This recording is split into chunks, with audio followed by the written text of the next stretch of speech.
call to order the November 10th meeting of the Committee of the Whole. Mr. Burns, if you could start with the roll call. Alderperson Steiner. Here. Alderperson Diaz. Here. Alderperson Doyle. Here. Alderperson Riki. Here. Alderperson Touche. Present. Alderperson Yurs. Here. And Alderperson Linder is expected to be joining us shortly. Alderperson McGilvery and Mayor Hokumar are absent and excused.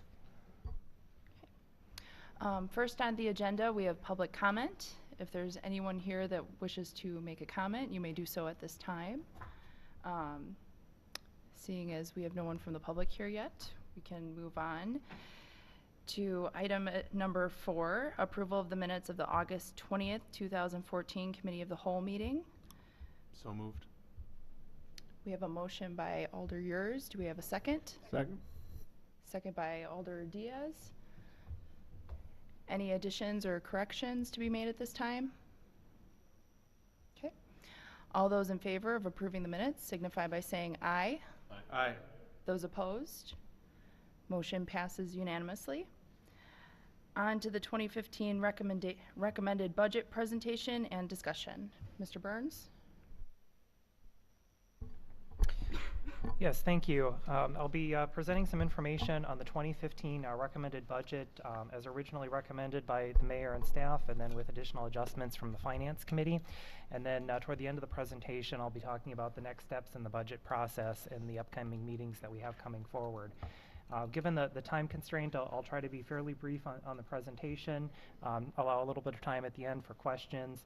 I will be emailing out a copy of the presentation to the council members and having that available for staff as well following the meeting today, and we can certainly follow up if there are additional questions.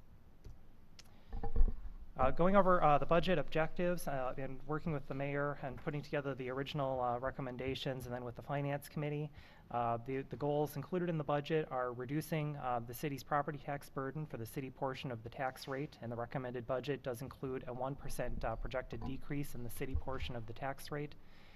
Accommodating debt service increases, in particular for the new fire and EMS facility, which is under construction and the city had undertaken borrowing for in 2013 and 2014. Addressing priority staffing needs, particularly in the areas of public safety, and again, in particular, addressing staffing related to the fire department in particular, and EMS related to the staffing of the new facility. And then continuing to maintain the city's long-term financial strength by reducing the use of fund balance and increasing the use of capital and the replacement fund levy. And those have been long-term goals of the city, and this budget makes progress in those areas as well. A few words about the city's fiscal context coming into the budget. One of the most significant items for this year's budget is that the city experienced a very significant increase in our tax base, and in particular the portion of our tax base that is located outside of our tax increment financing districts. This chart shows the percentage change in the city's non-TIF district equalized value going back to 2007 through 2014. And the city had experienced some years with some pretty substantial growth, 2007, 2008, 2009. And then following the recession, we experienced much slower growth, still more positive than many places in Dane County or elsewhere in the state that actually saw decreases in property values. Generally, property values in Verona maintained relatively constant. And then in 2014, we have approximately 20.5% of additional growth in our value. That's a combination of a number of things. Residential growth has been strong, both single family and multifamily, several commercial projects, some additional development in our industrial parks, and most notably, or the largest individual piece, would be additional development that is occurring on Epic Systems that is located outside of the TIF district that was created for Epic.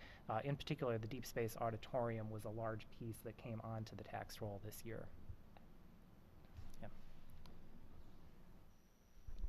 Do you know what the portion of Epic is of the 20%? I don't have the exact percentage off of the top of my head, but I would say that certainly the majority of that 20% was related to additional development at Epic this year.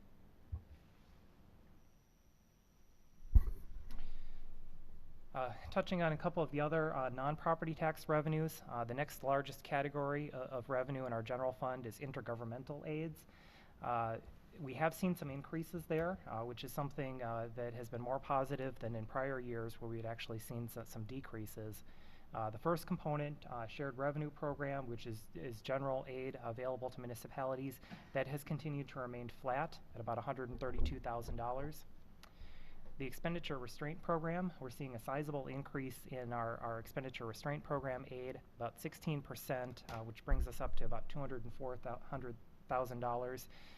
That's a voluntary program that municipalities can qualify for by limiting the growth of their general fund expenditures to a certain percentage, and that if you limit your expenditures to that, you qualify for an aid payment.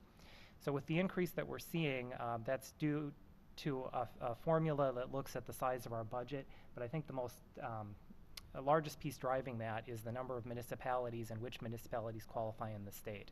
There's a set pool of money at the state level, and as communities may qualify or not qualify for that program, that those dollars get divided up. And I think we're seeing some of the benefit of communities perhaps not qualifying, and so we have a larger aid payment coming next year. The 2015 recommended budget continues to qualify for that program, which would also set the city up to be eligible to receive a payment in the 2016 budget as well. And then we are also seeing an increase in our state general transportation highway aids of a little over 5%. That brings us up to just under $704,000. This is an area, again, where we have seen decreases in prior budgets due in part to limited funding at the state level. We're seeing an increase this year both to a combination of increased funding in the state budget for transportation aids in this year of the biennium, as well as the city has had additional costs related to road and street work, and that factors into the formula that determines what our share is under that program. A couple of the other major revenue sources for the city in the general fund is a payment in lieu of taxes from the city's utilities. We're projecting that to remain flat at about $625,000. And then building permit and other planning review fees is budgeted at about $606,000. That's always a difficult one to estimate because it varies depending on the timing of when permits are pulled for projects. But certainly the additional development activity that we're seeing, both related to Epic Systems and just in general, is what's causing that to continue to be a strong number for us.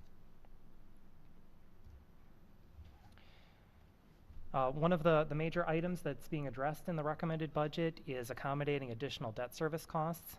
This graph is based on some projections that were put together in conjunction with our financial advisor, Ehlers & Associates, earlier in this year.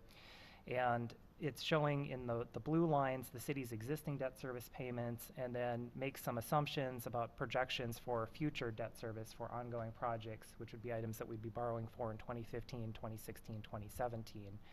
And what we are projecting is that we anticipated that there would be a sizable increase in debt service going from 2014 to 2015. We are also projecting that there'll be an additional increase from 15 to 16, not as large, but still something that we need to plan for. And then once we reach that level, that we'll start to plateau and see some decreases in our debt service budget. Of course, that's subject to other projects and other borrowing decisions that are made in future budgets, but it's part of our financial plan to take a look at these projections going into the future so that we can base both the current and future budget decisions on those projections. Also related to debt service, as I had mentioned, a good portion of the increase in debt service that we're seeing this year is related to the new fire and EMS facility. And again, based on some of the projections that were done earlier this year, looking at that facility and the borrowing for that facility, based on some of the information that our financial advisors put together, we were looking at projections that were showing an impact of about 50 cents in the city's mill rate per $1,000 for the impact of that new facility coming online. And we anticipated that that would happen in 2015, 2016, and then we'd be maintaining about that 50 cent per thousand for at least the first several years of that facility. Because in large part to the additional growth and value that the city has going into this budget year, we have been able to accommodate that increase in debt service, and rather than have an increase of 50 cents per thousand in the tax rate, actually have the 1% recommended decrease in the tax rate. So basically, we're taking on the debt for this additional facility, and where we were projecting that that was going to be an impact that would be raising our overall taxes, we've accommodated that increase, built it into our overall tax rate, and we're actually seeing a small tax rate decrease in the recommended budget. Moving into the recommended budget itself, the information on this slide compares the requested budgets as coming in from the departments to the recommended budget coming out of the Finance Committee. In total, we're looking at a property tax levy of about $10.1 million, which would be the amount of money that'd be collected from property taxes for the city, excluding the TIF portion of the property tax levy. That's an increase of about 19%, which is a large increase in the levy. But again, because of the growth that we have, the budget is able to absorb that increase in the levy and have a projected 1% decrease in the city portion of the tax rate.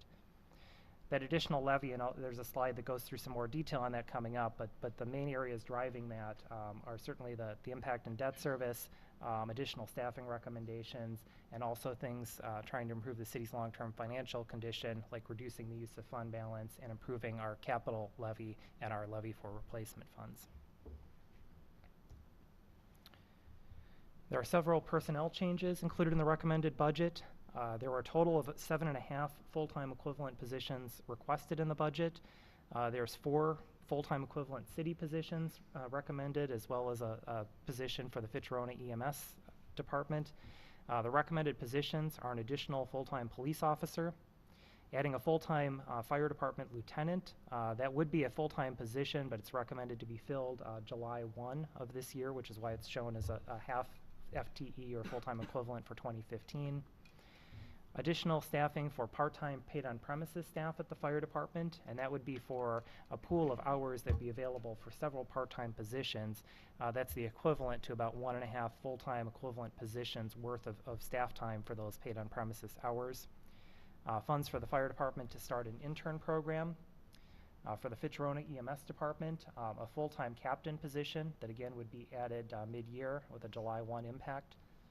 And then for the library, recommending taking a half-time youth librarian position to full-time, and then creating a new half-time administrative assistant position. The positions that are not recommended are an associate planner, a permit coordinator for building inspection, and an additional half-time library assistant. Could you just say how much of that 0.5 FTE for Fitch-Verona EMS the city of Verona will pay for? Because that 0.5 is going to be spread around city of Verona, city of Fitchburg, and town of Verona, correct? That's correct. And Fitch-Verona EMS has run revenue that comes in for their budget, and then the remaining costs are borne by the municipalities. For the municipality share, I believe the city of Verona is about 40% of the total. So it would be 40% with city of Fitchburg and the town of Verona covering the remainder of the municipal costs. This slide goes through more detail on the property tax levy. This information is also in the recommended budget document. I'm not going to go through all the numbers, but just wanted to highlight the areas where the biggest dollar amount changes in the levy are in the general fund, which includes some of the additional positions, as well as the impact of the city reducing its use of fund balance. Certainly debt service, as I had mentioned, that's increasing, and then the fire department with the additional staffing recommended for the fire department. With the fire department, the recommended budget includes the first phase of a staffing plan to take us from where our current staffing level is for the fire department to a goal of having 24-hour coverage with a crew of 4. Currently, the fire department is staffed 7 days a week, 12 hours a day with a crew of 4, with a combination of full-time and part-time personnel. And then in the evening hours, those remaining 12 hours of the day, they're relying on paid-on-call staff that receive a call for a fire call. They're responding from home to the station, get on the engine, and then go out. The recommended budget includes a plan to begin staffing in the evening with 2 bodies at the station, starting in the middle of 2015 with the opening of the new station. That's accomplished by adding a full-time lieutenant, changing the lieutenants, the 2 existing positions and the new position to a 24-hour schedule, so they're working rotating 24-hour shifts, and then adding the additional paid on-premises hours and the intern program to have additional people that are able to provide that second position. That would allow the department to staff an officer and a driver, which would be 2 critical positions, so they're only waiting for 2 people to come in. They already have those critical positions filled, and that should help improve response time right away in 2015. In 2016, the plan would be to have the full year impact of that additional lieutenant and the additional paid on premises staffing, as well as expand the intern program by having 2 first-year and then 2 second-year students as the program continues to operate. And then in 2017, the projected plan would be to add an additional full-time firefighter and change the 2 existing and the new firefighter position to also be on 24-hour rotating schedules with additional hours. And through the combination of that, that you'd have your full crew of 4 staffed. And this chart has a lot of things going on it, but just trying to visually show the impact of that currently the day shift is covered through a combination of full-time and part-time staff. The night shift is covered by paid on-call staffing. And then as we go to mid-2015, 2016, and then January 1 of 2017, that we would have that staffing for the evening added as well, so that you have a combination of full-time, part-time interns that are staffing the station. With this model, it's trying to address the staffing in a cost-effective manner using a continued combination model and to phase it into our budget so that we can accommodate this over time, but have an immediate impact on response times in 2015 and full implementation by the start of 2017. We touched on the staff at the Fitch-Rona EMS. There's a full-time captain position recommended. Fitch-Rona EMS's long-term staffing plan is they would be looking at potentially adding 1 or 2 additional captain positions in 2016 and 2017. They are also looking at adding a 3rd full ambulance crew involving 7 paramedics currently projected for 2017. Those items are not part of our recommended budget. We're just looking at 2015 at this point for the city, but those are items that we'll need to continue looking at and having the discussions with the other municipalities before we get to those years. As we had mentioned, City of Verona pays about 40% of the municipal cost of Fitch-Rona EMS. The increase for 2015 is about $38,000, and our overall cost for EMS is offset partially because we would only have a half year of renting a facility for EMS staff. Currently, we rent a facility in the city that houses an EMS crew. As the new station is completed, EMS will be moving into that, and we can phase out that rental cost from our budget. I'd mentioned the other personnel positions. I'll keep going just in interest of time that we have tonight. I did want to mention that the recommended budget does include a personnel contingency in the general fund in the amount of $130,000. That is intended to finance potential cost of living adjustments and implementation of a compensation study. The city is still working with a consultant to finalize that study, and we'll plan on bringing that forward to the Personnel Committee and the Council coming up again shortly. A couple other highlights for the operating budget.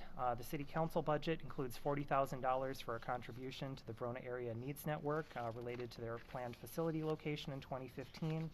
That was an item that was discussed at the Finance Committee meeting when the Finance Committee recommended the budget. The budget also includes $35,000 for contracted economic development services. That's currently in the administration budget. Part of the original request was to add an associate planner to free up the city planner's time to work on economic development. The recommendation coming out of finance is to not fund that position, but to include the contracted services as an alternative. Again, I just keep moving along here, and certainly if there are questions, we can discuss those in the future. But the budget includes a list of our capital items. There's detail on these capital projects included in the budget. Planned borrowing for 2015 is just short of $8.5 million. That includes the final component of borrowing for the fire and EMS station. The other large project included is additional borrowing for the County Highway M and County Highway PD project, which the city has been working on in conjunction with the City of Madison and Dane County. The city's capital levy and replacement fund dollar amount is projected at $452,835. That's an increase of about $60,000. That includes the city's attempt to continue to levy for capital items in order to reduce the need for borrowing. And it also includes additional funding for replacement funds for the city, and includes dollars to establish a replacement fund for equipment and items at both City Hall and the Public Works facility, as well as $25,000 of additional levy to address HVAC and humidity issues at the Senior Center. Debt service, as I'd indicated, that is an area where we're seeing a large increase. A large portion of that is related to the costs for the new facility. That's included in the recommended budget. We are also including applying police and fire impact fees, as well as library impact fees are applied towards the library debt service. Those are fees that are collected with additional development that takes place. And the idea is that that additional development would be paying impact fees at the time a building permit is issued, and those are funds that are available to help offset our debt service costs. We've tried to limit the amount that we're applying for impact fees for police and fire to the principal amount on the debt, because even though we're having revenues that are coming in as development occurs, those are funds that are intended to be able to be applied over the entire life of the debt. So we have many years coming that we'll need to be paying that debt, and we want to continue to have those fees available to apply.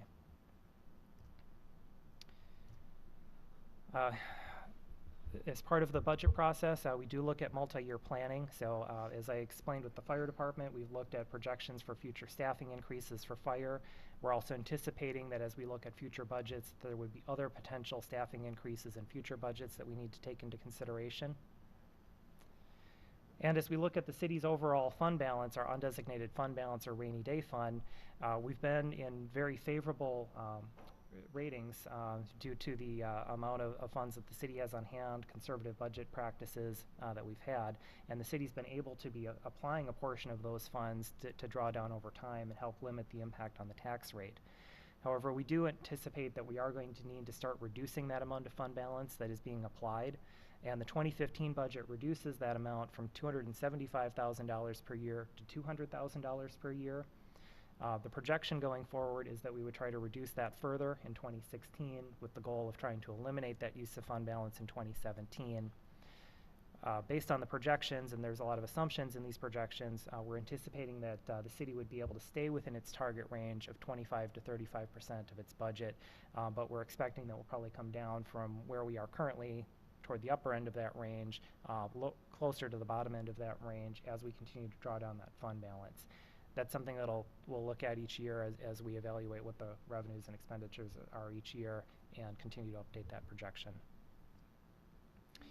And as I'd mentioned, this chart is looking at our capital and replacement fund levy. The city has had a goal of trying to increase that each year.